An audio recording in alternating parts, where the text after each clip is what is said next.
umpisahan natin kay Jimmy Bondoc. Mga kababayan, grabe itong mga to. Hindi lang po na nag-grant yung interim release ni dating Pangulong Duterte, parang gusto na po nila ihiwalay yung Mindanao, mga bossing, sa Pilipinas.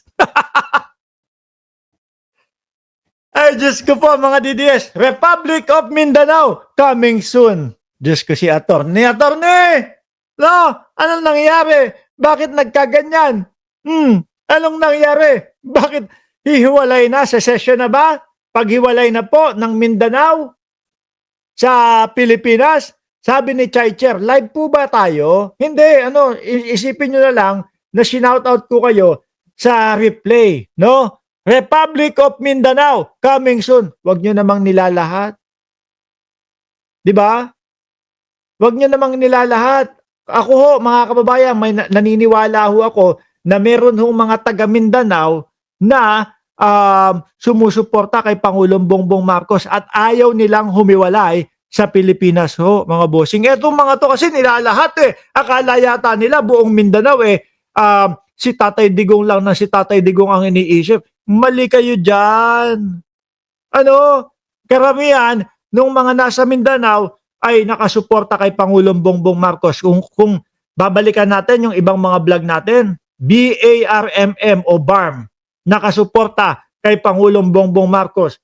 Sa Kabisayaan, nakasuporta kay Pangulong Bongbong Marcos. Yung mga malalaking negosyante, si Manny B. Pangilinan, nakasuporta kay Bongbong Marcos.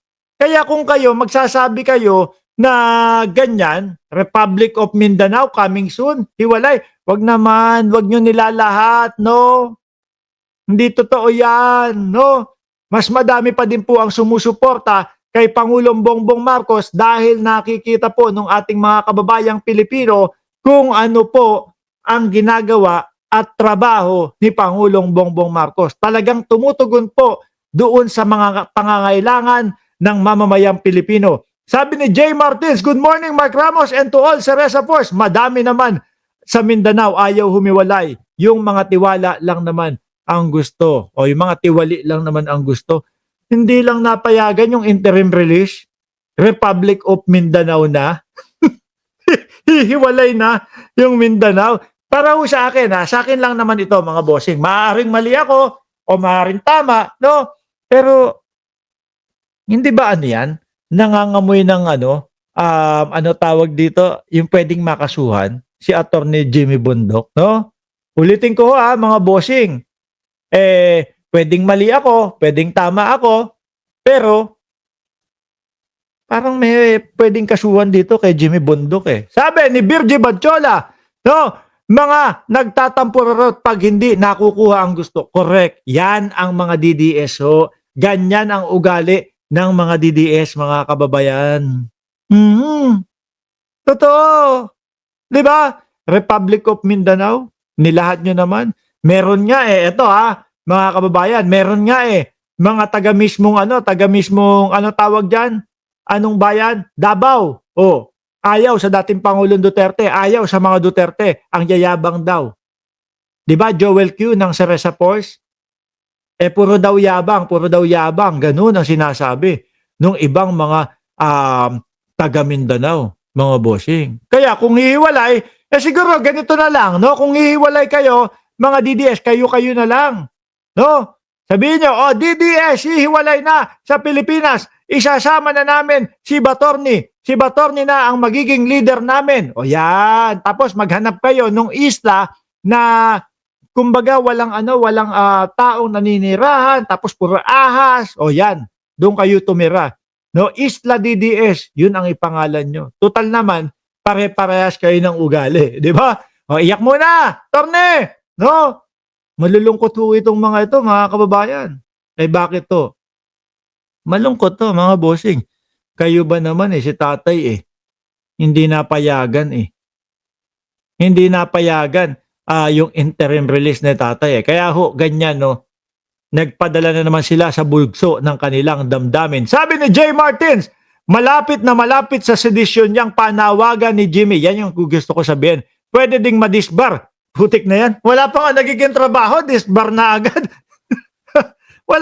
Wala pa yatang nagiging trabaho kahit isa, gusto mo madisbar na agad. Pagbigyan mo naman, J. Martins, no? Pwede din madisbar, gawa na lang sila ng island, tapos magsama-sama sila, same sila ng level ng pangunawa. Totoo, no? Panghanggan ganyanan na lang po. Pagka hindi nga makuha yung gusto, nag-iiyakan ho, mga bossing. Actually, ito, ibabalik na naman yung mga yan, no? Ibabalik na naman po ng mga DDS, mga kababayan, ang alin? Syempre ho, yung lagi nilang sinasabi, walang kamatayan po, na ang Pangulong Bongbong Marcos ay bangag. Ayan, kasi bakit to? Wala na silang ma-issue. Ubus na yung kanilang i-issue kay Pangulo, no? Yun, kaya, sabi no much, nasa na yun? Uy. Kaya po, mga kababayan, tama ba na sila ay sabi ng ng ating Pangulong Bongbong Marcos ay gumagamit ng ipinagbabawal na gamot, pero wala naman po silang mga ebidensya? Hindi naman po umamin ang Pangulo, walang inaamin. O eto, may ipapakita ko sa inyong isang tao na eto talagang umamin. No? Eto talagang nagsabi, nasa Cloud9 siya. Gusto niyo malaman kung sino? Inom nyo ng fentanyl.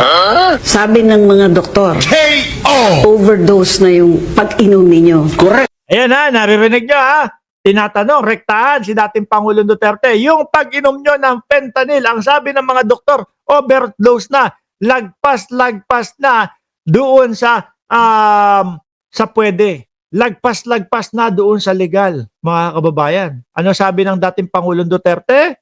Yung pag-inom nyo ng fentanyl, sabi ng mga doktor, overdose na yung pag-inom ninyo. Correct. At Correct daw. Correct daw. Mga DDS, correct daw, sabi ni dating Pangulong Duterte. Aminado. Di ba? Tsaka itong tao na ito, mga boss chief Pamoser, ni minsan hindi ho ito nagpaano. Ni minsan hindi ito nagpa-test. No? Madami pong nagsasabi noong panahon nang siya ay nanunungkulan na, tara, subukan natin. Magpa-test ka naman. Pero ano ginawa? Ano sabi ni Roque? Wala po kayong karapatan na utusan ang presidente na magpa-test daw ho, mga bossing. Tuloy natin si dating Pangulong Duterte. addict na nga raw. At Correct. kayo raw ang number one Correct naman daw talaga. Addict siya sa fentanyl. drug addict. Correct. Correct nga daw. Di po din to. Ano yan? Di pa din to natutulog. Uy, umaga dito sa amin. Ano ka ba? No? Ano dito sa amin? Alas 6:45 ng gabi pala. Patulog pa lang. Ikaw talaga, sila itera. Game.